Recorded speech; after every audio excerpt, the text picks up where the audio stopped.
Mga celebrity couples na binash ng mga netizens dahil sa political issues pero naging matatag pa rin sila. Robin and Mariel Padilla. Nanguna sa Senate race noong 2022 si Robin Padilla sa ilalim ng UNI-Team at PDP laban sa tulong ng kanyang asawang si Mariel Rodriguez. Bagamat tinawag itong tagumpay ng masa ng kanyang mga taga-suporta, marami pa rin ang nag-alinlangan sa kanyang kwalipikasyon. Bilang senador, isinulong niya ang mga kontrobersyal na panukala tulad ng legalization ng medical cannabis, mandatory ROTC, charter change, at same-sex civil unions na mariing tinutulan ng mga Islamic conservative groups. Noong February 2024, muling naging paksa ng batikos ang mag-asawa matapos mag-IV drip si Mariel sa mismong opisina ng Senado. Humingi siya ng paumanhin matapos punahin ang usapin ng etiquette at guidelines ng DOH, kung saan nilinaw ni Mariel na vitamin C lamang ang kanyang ipinapalagay. Sa kabila ng mga kontrobersya, nananatiling matatag ang kanilang pagsasama habang sabay na itinataguyod ni Mariel ang kanyang live streaming business at ang kanilang pamilya. Paul Soriano and Tony Gonzaga. Matinding kontrobersya at boycott ang kinaharap ni na Tony Gonzaga at Paul Soriano dahil sa pagsuporta nila kay Bongbong Marcos Jr. noong 2022 elections na nagpabago sa takbo ng kanilang mga karera. Uminit ang issue sa Tony Talks interview noong September 2021 at lalo na nang i-host ni Tony ang UNI-Team rally noong February 2022. Ang pagpapakilala niya kay Rodante Marcoleta na isa sa naging dahilan ng pagpapasara sa ABS-CBN ang naging last straw para umalis siya sa Pinoy Big Brother. Si Paul naman ang humawak sa creative direction ng kampanya, inauguration at unang SONA hanggang sa May talaga siyang Presidential Advisor for Creative Communications mula October 2022 hanggang November 2023.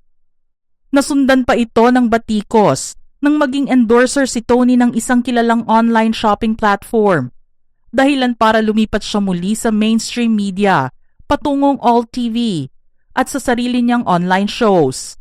Sa kabila ng lahat ng kontrobersya, nananatiling buo ang pamilya ng mag-asawa habang pinatatakbo ang 1017p, Tony Gonzaga Studio at pinapalaki ang kanilang dalawang anak.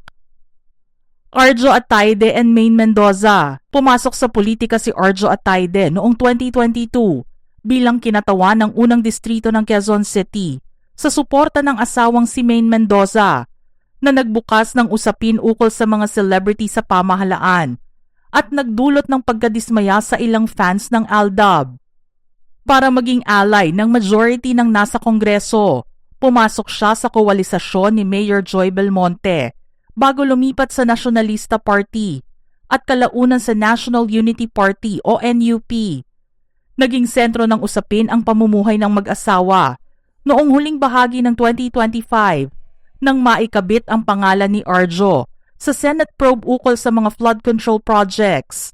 Itinanggi ng mambabatas ang mga paratang habang nilinaw ni May na mula sa sarili nilang pagsisikap sa showbiz at negosyo ang kanilang kabuhayan. Sa ngayon, pinagsasabay ni Arjo ang pagiging mambabatas at showbiz, habang si Maine ay patuloy sa pag-host sa Eat Bulaga at sa kanyang mga negosyo kasabay ng pagtatakda ng boundaries sa politika. Senator Cheese Escudero and Heart Evangelista. Pinag-isa ng kasal ni na Senator Cheese Escudero at Heart Evangelista ang mundo ng politika at ng luxury fashion. Mula sa pagtutol ng mga magulang ni Heart noong 2013, at sa vice presidential bid ni Cheese noong 2016. Patuloy na naging paksa ng talakayan ang kanilang relasyon, lalo na ang usapin ng glamour versus governance, kaugnay ng marangyang pamumuhay ni Hart, na ayon sa mga taga-suporta ay mula sa sarili nitong international endorsements. Mas uminit ang atensyon ng publiko nang maging Senate President si Cheese noong May 2024. Pinamunuan ni Hart ang Senate Spouses Foundation Incorporated o SSFI habang ipinagtatanggol ang asawa sa mga kontrobersyal na usapin tulad ng pagbawas sa mga holiday.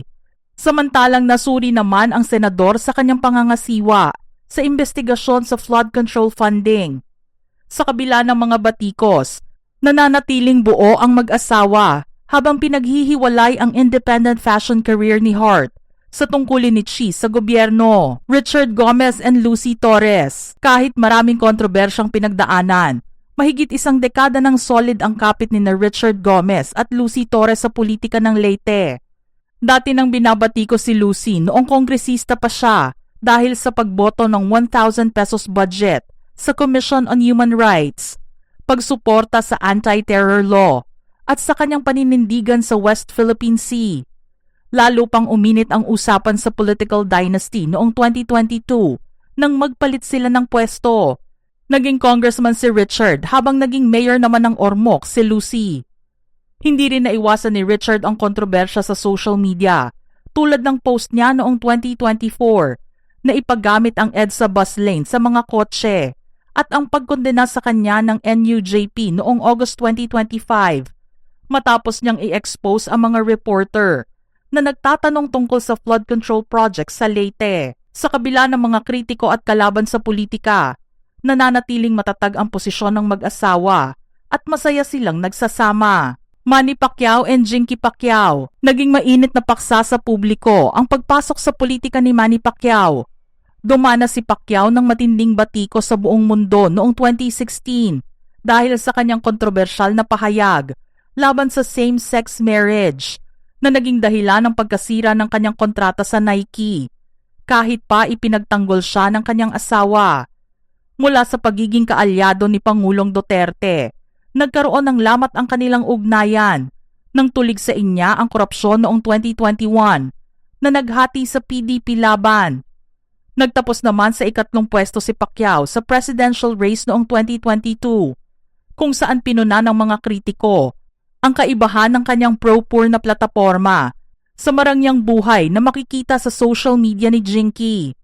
Pagkatapos ng eleksyon, tinutukan ng mag-asawa ang promosyon ng sports at mga proyekto ng Manny Pacquiao Foundation. Senator Kiko Pangilinan and Sharon Cuneta naharap sa matinding batikos mula sa publiko at sa magkakaibang pananaw sa loob ng sariling pamilya ang karera sa politika ni Kiko Pangilinan.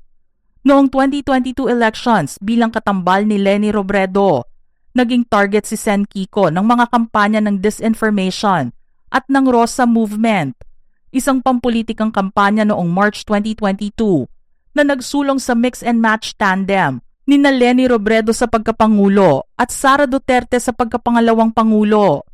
Sa gitna nito, buong lakas na ipinagtanggol ni Sharon ang kanyang asawa sa buong panahon ng kampanya.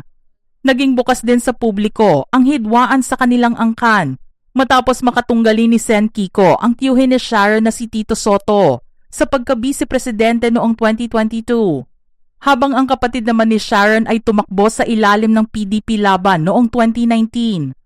Bukod dito, naging target din ng cyberbullying ang kanilang anak na si Frankie dahil sa aktivismo nito na kinailangan pang ireklamo at aksyonan ng mag-asawa sa korte at sa media.